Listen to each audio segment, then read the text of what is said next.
The enemy lives inside you. What if the biggest battle you will ever fight has nothing to do with the world outside, but everything to do with the voice inside your head?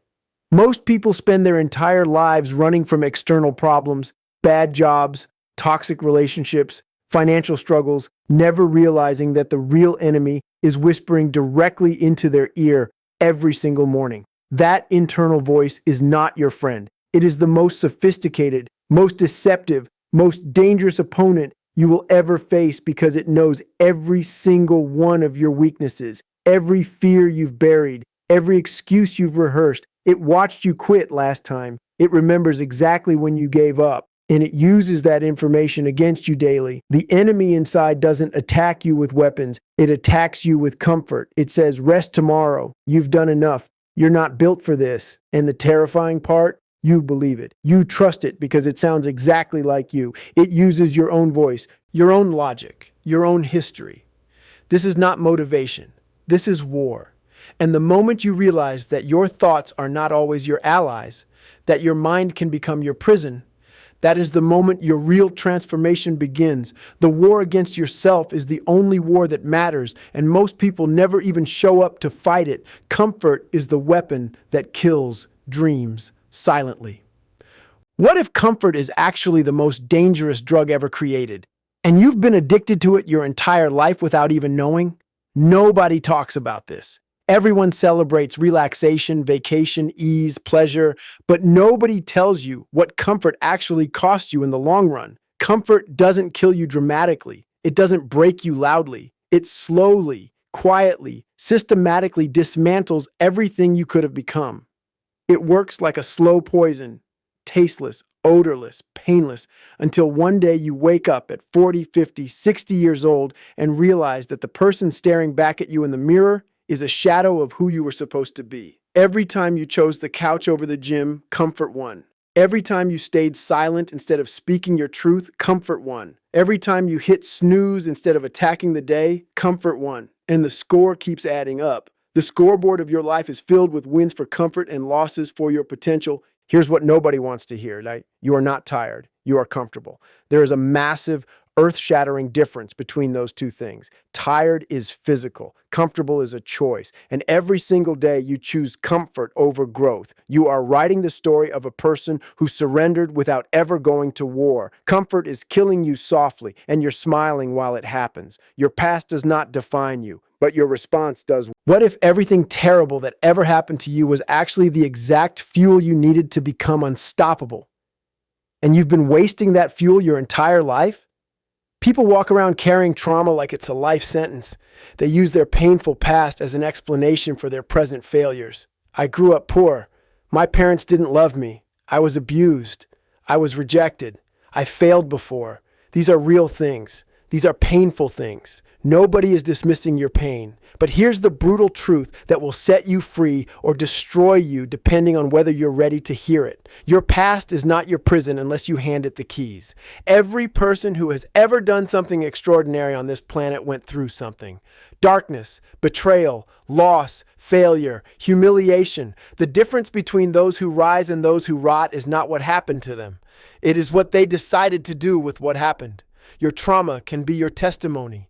Your pain can be your power. Your broken pieces can become the foundation of something so strong, so unbreakable, that the very circumstances that tried to destroy you end up being the reason you become legendary.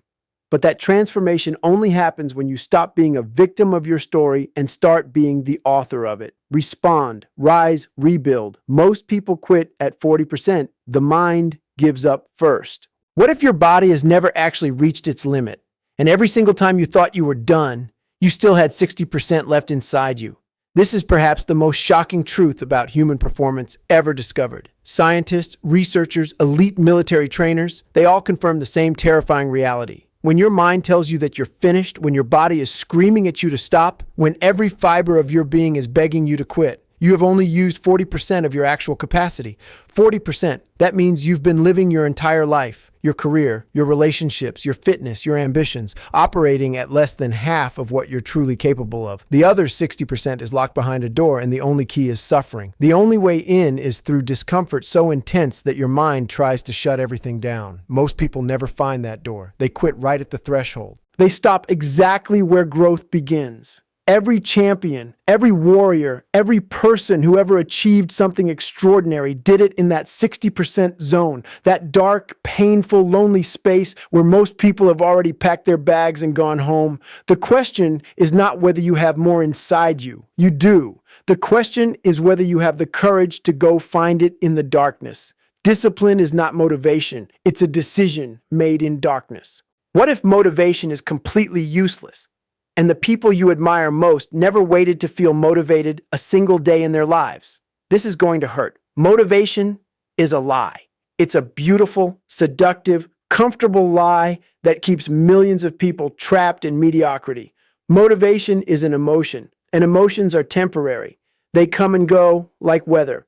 One day, you feel unstoppable. The next day, you can't get out of bed. If your entire system depends on motivation, you are building your life on sand. Discipline is completely different. Discipline doesn't care about your feelings. It doesn't care if you're sad, tired, broken, or scared. Discipline is a decision you made on your best day that you execute on your worst day. It is the contract you signed with yourself when nobody was watching. The most dangerous humans on this planet, the ones who achieve the impossible, they don't wake up excited every morning. They wake up and they do the work anyway, in the cold, in the dark, in the pain, when nobody is clapping, when nobody is watching, when there is zero applause and zero validation. That is where character is built. That is where legends are forged, not in the highlight reel moments, in the quiet, ugly, brutal mornings when everything inside you says no and you say yes anyway.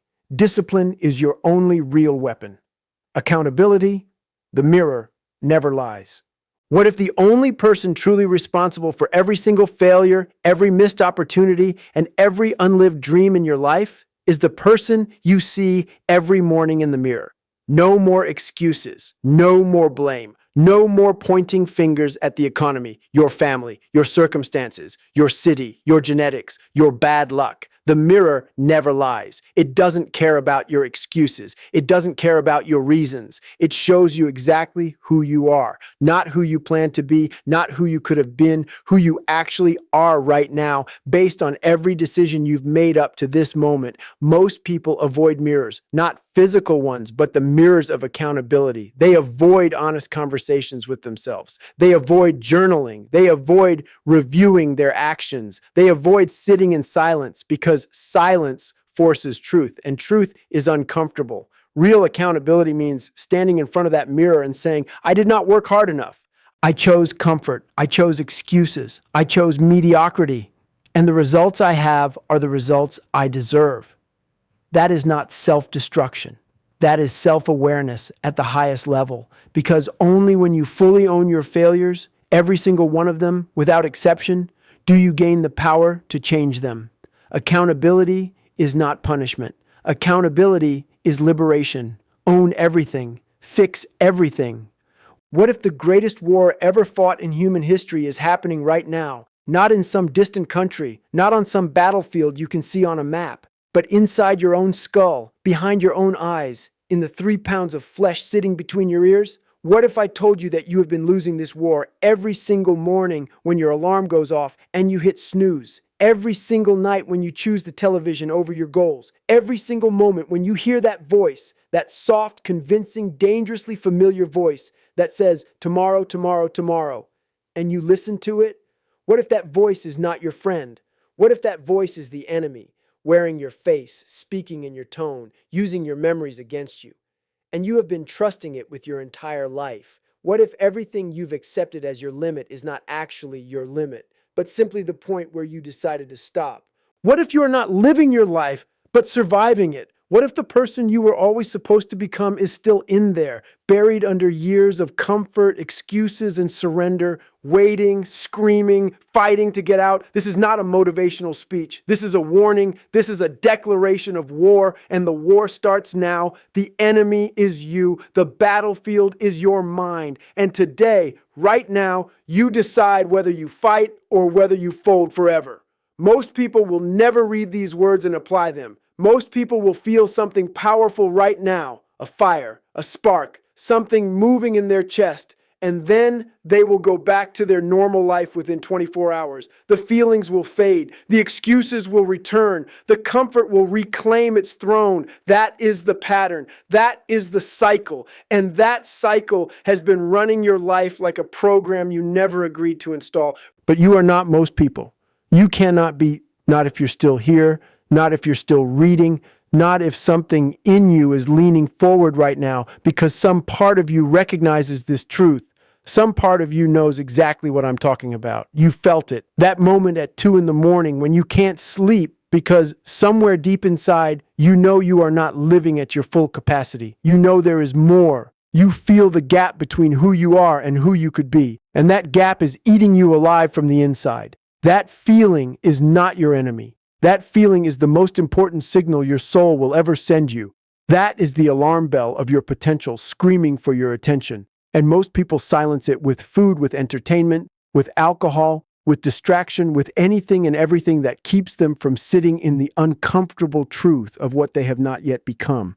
Here is the truth nobody wants to say out loud. You are your own biggest obstacle, not the economy, not your boss, not your childhood, not your circumstances. You, your habits, your choices, your willingness to negotiate with comfort, your readiness to accept less than what you are capable of. You have been the one standing between yourself and everything you say you want. And the sooner you accept that, the sooner you become dangerous. What does it mean to go to war with yourself?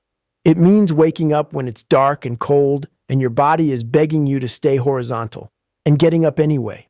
Not because it feels good, not because you're motivated, not because someone is watching, but because you made a promise to yourself. And that promise matters more than your feelings in this moment. It means keeping the commitments you make when nobody is around to hold you accountable.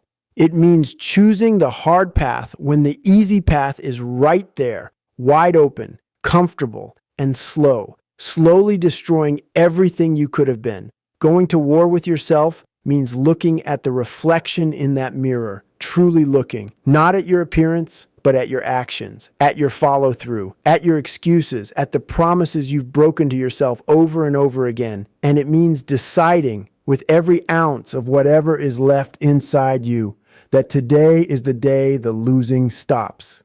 Because here is what they never told you about yourself. You are built for more than this.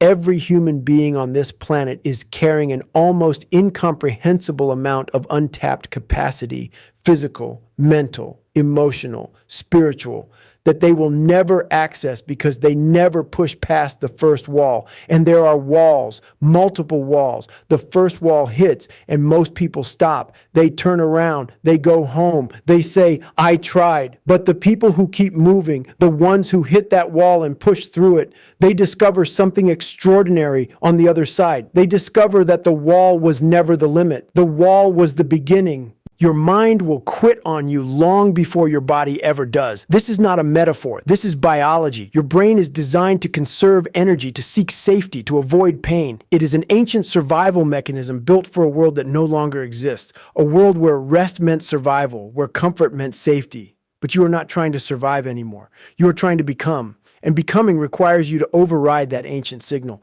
It requires you to hear stop and respond with go, to hear quit and respond with again, to hear you can't and respond with watch me.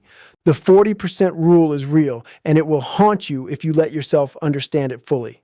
Every time you thought you gave everything, every workout you thought was your maximum, every project you thought was your best effort, every conversation where you thought you went all in, you were at 40%. You had 60% more. 60% of energy, creativity, courage, and capacity sitting completely untouched because your mind convinced you that the first wall was the final wall. 600% more of your potential has been sleeping inside you. 60% more effort that could have gone into your business, your health, your relationships, your craft. 60% more fight that you left on the table because comfort came knocking and you answered the door. So what do you do with this? What do you actually do when you understand that your own mind is working against you, that comfort is your enemy, that your excuses have been the bars of your prison? You go to war. You declare war on the version of yourself that is satisfied with mediocrity. You hunt that version of yourself like it owes you something, because it does. It owes you years. It owes you potential. It owes you the life you were supposed to be living. And you start that war in the smallest possible moments. You start it when the alarm goes off. You start it when you open your mouth to make an excuse and you close it instead. You start it when you are exhausted and you do one more anyway. You start it in the dark, in the quiet, in the places where nobody will ever see you, because that is where real character is built. Not on the stage, not in the spotlight. In the 3:00 morning sessions when the whole world is sleeping and you are working. In the moments of private discipline that eventually produce public results. The war against yourself is the only war you must win. Because if you win this war, if you conquer the enemy inside,